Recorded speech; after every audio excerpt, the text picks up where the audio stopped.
আসসালামু আলাইকুম সবাইকে, সবাই কেমন আছেন? আশা করি সবাই ভালো আছেন। আজকে বের হয়ে পড়লাম কুরবানি হাটের উদ্দেশ্যে। তাই রিক্সা নিয়ে চলে যাচ্ছি কুরবানি হাটের দিকে। সামনে কুরবানি ঈদ, কি অবস্থা গরুর হাটে দেখা যায়। যাওয়ার পথে রাস্তার পাশে এত সুন্দর একটা মসজিদ, মসজিদটা দেখে মনটা ভরে গেল।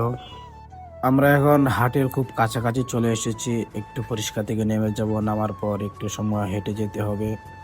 তো অবশেষে আমরা হাটে চলে আসলাম। দেখেন কম বেশি গরু আছে, মানুষের ভিড় একটু কম, ঈদের এখনো অনেক দিন বাকি। তো হাঁটতে হাঁটতে হঠাৎ ডোনাল্ড ট্রাম্পের সাথে দেখা। দেখতে অনেকটা ডোনাল্ড ট্রাম্পের মতো দেখা যায়। বড় বড় গরুগুলো এদিকে রাখা হয়েছে। গরুর সংখ্যা কিন্তু অনেক আছে, বড় গরু কিছুটা কম দেখা যাচ্ছে। গরু কিন্তু অনেক, মানুষ অনেক কম। ঈদের অনেক দিন এখনো বাকি, তাই মানুষ অনেকটা হাটের দিকে কম আসছে। দেখছেন গরু অনেক বেশি আছে। তো দেখতে দেখতে আমরা ভিডিও শেষ করতে যাচ্ছি। ভিডিওটা কেমন লেগেছে কমেন্ট করে জানিয়ে দিবেন। আরেকটা কথা আপনাদেরকে বলা হয় নাই, এটা আমার সর্বপ্রথম ব্লগ ভিডিও। কেমন হয়েছে একটু কমেন্ট করে জানিয়ে দিবেন। আসসালামু আলাইকুম রহমতুল্লাহ।